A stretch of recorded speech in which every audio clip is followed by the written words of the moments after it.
Yeah, boy, don't get mad because Jayr about to bar me right quick. Jayr got you looking cool. Too bad you got no work. You crazy. I'm looking pretty good. I just want to show you the metamorphosis right quick. All right, I'll hit you when I'm done getting the haircut. I'll text you.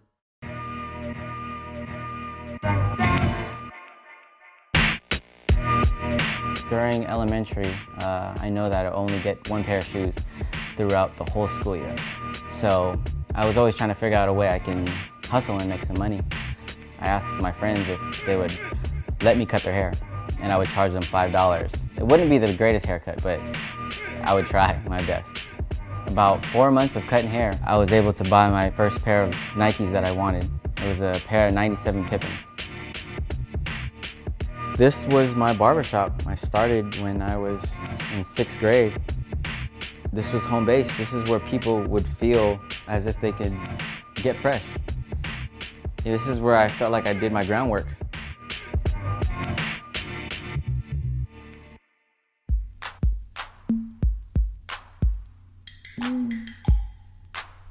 Later on, as the transition from 8th grade to 9th grade, Filipinos would want to get lined up, which is more of a predominantly black haircut. I had to teach myself how to cut that style of hair. Since Filipinos wanted it, I would try to learn how to cut black hair first. And then all my Filipino friends wanted haircuts like that. It was my birthday weekend, so I had kept calling him back in the Bay Area, and I'm like, man, you gotta come out and visit me and come to LA for my birthday. So when he came out here, he kept telling me there's a barbershop that I wanna go to on Fairfax that I wanna check out called Legends. So I walked in one day and the owner was cutting hair on a Monday. I came up to him and I said, what does it take to work here? And he looked at me because at the time I still had a long tail and spikes on the top of my head. I was this Filipino kid trying to work in this black barbershop.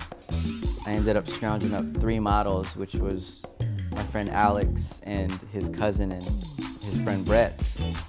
3 weeks later, I ended up moving all my stuff from the Bay and living on a couch and cutting hair there.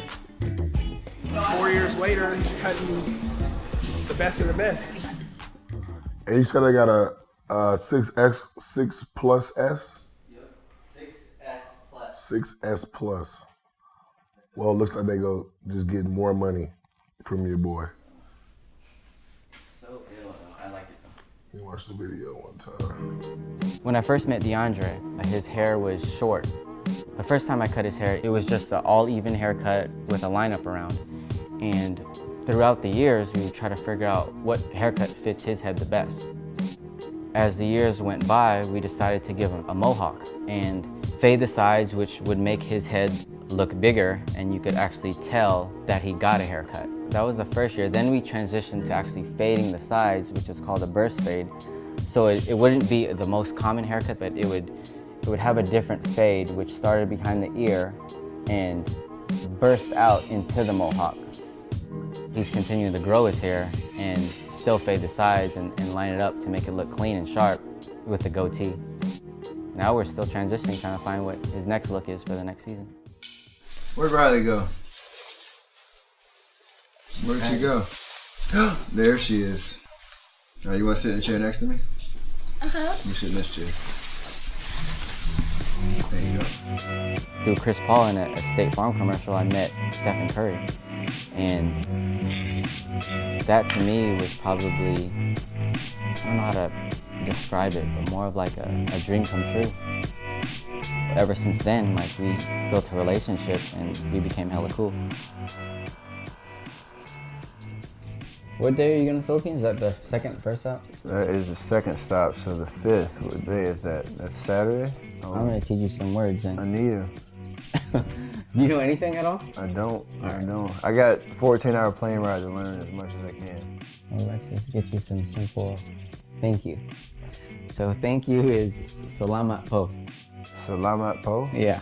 Oh, that's easy, right? Salamat po. Yeah. People would try to knick-knack and pick on things of how his haircut isn't clean or it doesn't really stand out. So I had to figure out a way to make his hair look clean and for people to actually say, oh, wow, like, that's a dope haircut. So we decided at one point just to grow his hair, which gave it effect to make it darker on the top of his head, and we would fade out the sides and the back. When you actually line up his hair, you could actually tell now because his hair is darker. Then after a while, we started using this sponge. It's called a twist sponge. It's more of a natural, clean look. It's super sharp lines with a nappy fro. Manila's not even gonna know what hit him.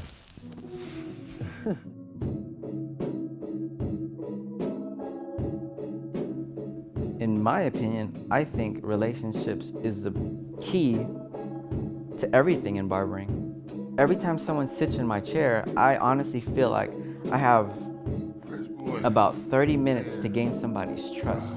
Looking good, feeling good. That's the thing about a haircut. You can walk in there with no confidence. You're walking out of the barbershop with confidence, baby. You're perfecting their image. You have a huge part in someone's image. You know, one thing about building relationships is actually caring about someone. That's where barbering actually starts for me, is actually caring about someone, so eventually you build that relationship with somebody.